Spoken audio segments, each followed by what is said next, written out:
नमस्कार, मैं हूं रवि अवस्थी और आपको बता दूं कि जो हमले का एक बहुत बड़े व्यापक हमले का जो हम लोग इंतज़ार कर रहे हैं कि ईरान पर कब हमला होगा, उसके पीछे की कुछ ऐसी खुफिया जानकारी सामने आई हैं जो हम सबको हैरान करने वाली हैं। मैं आपको जो यहाँ पर एक टॉपिक लेकर आया हूँ कि आखिर ऐसी क्या वजह है कि 11 जनवरी 2025 से लेकर और अब तक अमेरिका और इजराइल ईरान पर हमला करने की हिम्मत नहीं जुटा पाए हैं। तो उसके कुछ ऐसे इनपुट सामने आए हैं जो आपको भी चकरा देंगे कि आखिर मामला क्या है और ईरान इतना ताकतवर कैसे हो रहा है। यहाँ जो एक ऊपर लाइन लिखी है कि ईरान के जाग्रोस पर्वत में परमाणु बम, 500 मीटर गहराई में 100 ईरानी अड्डे। ये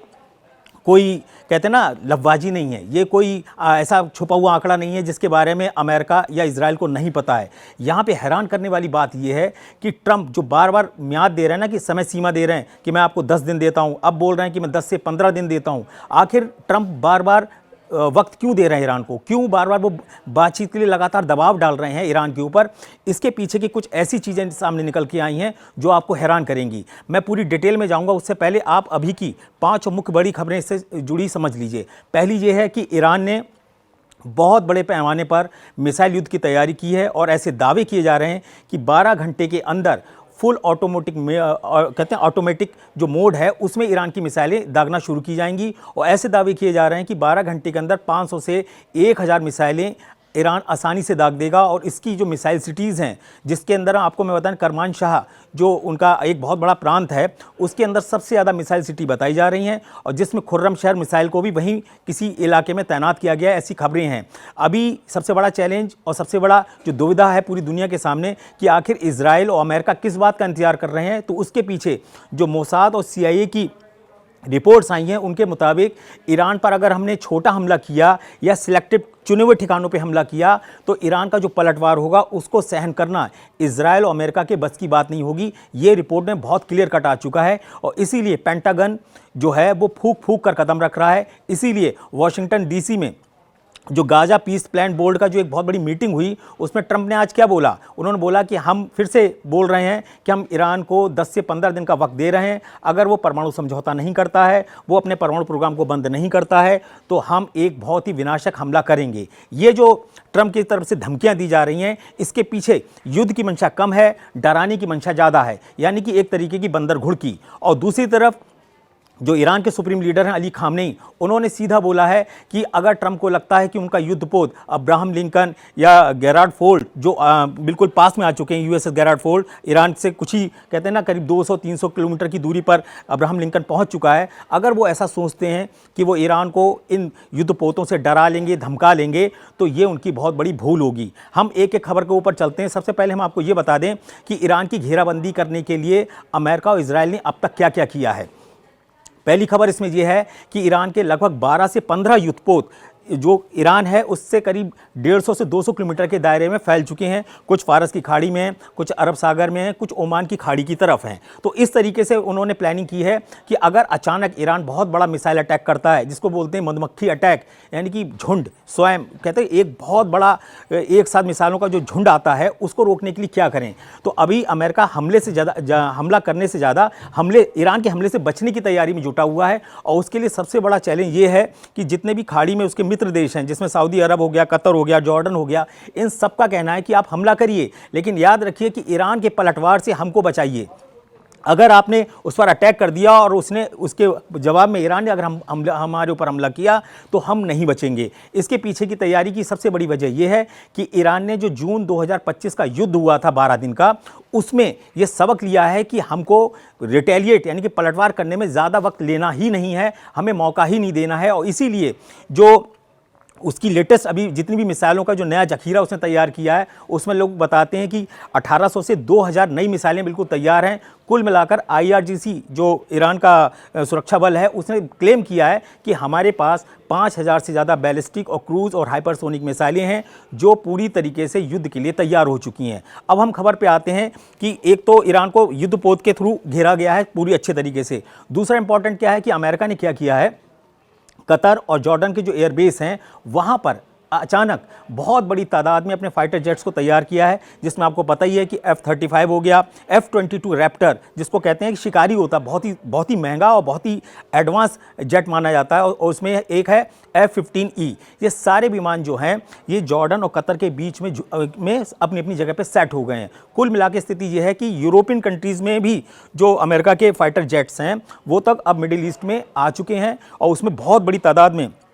जो फ्यूल टैंकर विमान होते हैं जो हवा में ही जेट्स विमान को फ्यूल भर के दे देते हैं ताकि वो एक लंबा युद्ध करें। तो इन सब तैयारियों को देखकर अब पेंटागन के एक बड़े अधिकारी ने दावा किया है कि 2003 के बाद, ये 23 साल के बाद अमेरिका का सबसे बड़ा युद्ध साबित होने जा रहा है। और ये जो युद्ध है जिसके बारे में अभी तक हम लोग यही मान के चल रहे थे कि वो टारगेट अटैक करेगा, या तो खामनी को साफ करेंगे या IRGC के अड्डों पे अटैक करेंगे, या ऐसा हो सकता है कि उनकी मिसाइल और परमाणु ठिकानों को साफ करेंगे। तो ऐसा इरादा अब अमेरिका की जो तैयारियां हैं और इजराइल की जो तैयारियां हैं वो साबित करती हैं कि ये जो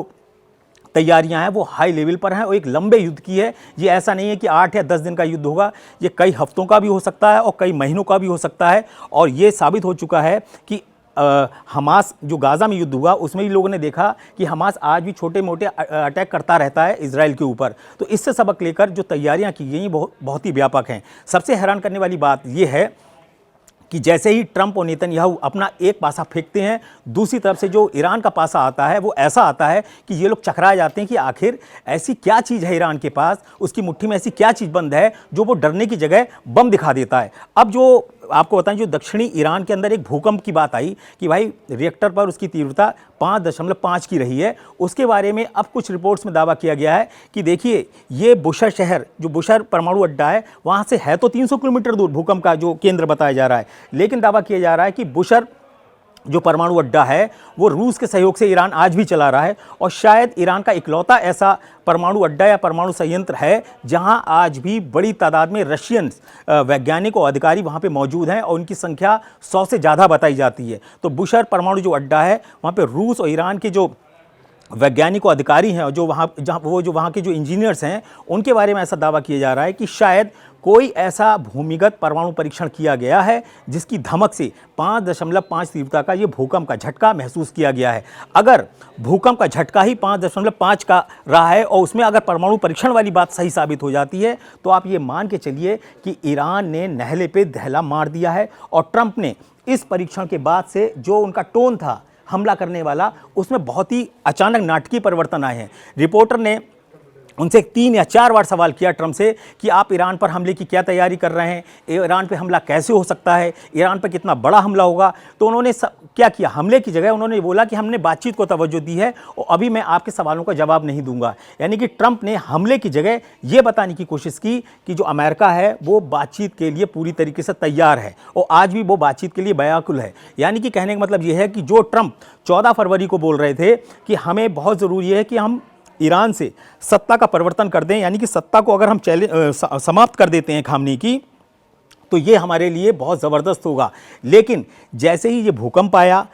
उसके बारे में जिस तरीके से परमाणु बम को लेके जो खबरें सामने आई, दावे लेके जो आए, उसके ऊपर जो है वो मोसाद और CIA जैसी खुफिया एजेंसियां जो हैं वो उसके डेटा को एनालाइज करने में लगी पड़ी हैं। पेंटागन के अंदर एक होती है, उसका काम ही यही है, वो भूकंप और परमाणु परीक्षणों का बहुत गहनता से अध्ययन करते हैं, क्योंकि उनको पता है कि भूकंप की आड़ में चीन ने 2020 में कई बार ज़बरदस्त भूमिगत परीक्षण किए हैं। और आपको अच्छे से पता है कि ईरान के साथ इस समय रूस और चीन भी अपना आखिरी दांव खेल रहे हैं। उनको अच्छे से पता है कि अगर ईरान का वजूद मिटा या ईरान से खामनेई शासन का वजूद मिटा तो रूस और चीन के लिए ये एक बहुत बड़ा झटका साबित हो जाएगा। और इसके पीछे का कारण एक ये भी है, आपको बता दें कि जो परीक्षण किए गए हैं उसके बारे में किसी ने क्लेम नहीं किया है, सिर्फ ये कुछ खुफिया एजेंसियों के द्वारा, कुछ मीडिया के द्वारा क्लेम किया गया है कि ऐसा संभव है, क्योंकि IAEA पहले ही बोल चुका है कि जो 60% संवर्धित यूरेनियम ईरान के पास है वो अगर 90% तक पहुंच गया तो बड़े आराम से ईरान 10 से 12 परमाणु बम बना लेगा। और अगर आपको मैं बता दूं कि इस परीक्षण के बाद अगर उसने वास्तव में परमाणु परीक्षण किया है ईरान ने, तो ये आप मान के चलिए कि यहाँ पर अभी तक जो इजराइल और अमेरिका मनोवैज्ञानिक युद्ध कर रहे थे ईरान के साथ। अब हकीकत में क्या होगा कि ईरान ने ये दिखा दिया कि तुमने पूरी कोशिश कर ली और हमने वो चीज़ हासिल कर ली है जिसके लिए आप बेचैन हो रहे थे कि ये ईरान को कभी ना मिल पाए। तो ऐसी स्थिति में होगा क्या? ऐसी स्थिति में ये है कि ईरान ने अपनी जो तैयारियां ज़मीन पे की हैं वो बड़ी परफेक्ट की हैं। उसके बारे में थोड़ा सा जान लीजिए। सबसे इंपॉर्टेंट तो ये है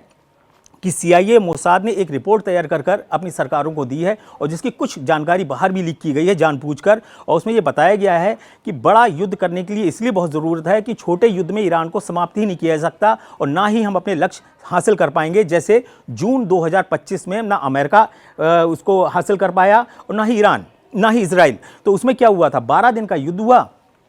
नतांज, फोर्डो और इस्फान पर जो परमाणु संयंत्र वाले जो उनके अड्डे थे उन पर कितने भर भर के बम फेंके गए B-2 बम वर्षक से, जिसमें GBU-57, F-35 सभी तरीके जो वो थे ना हथियार हर तरीके का इस्तेमाल किया गया। उसके बावजूद नतांज, फोर्डो और इस्फान ये तीनों परमाणु अड्डे जो हैं वो ईरान के उस पर ईरान का क्लेम है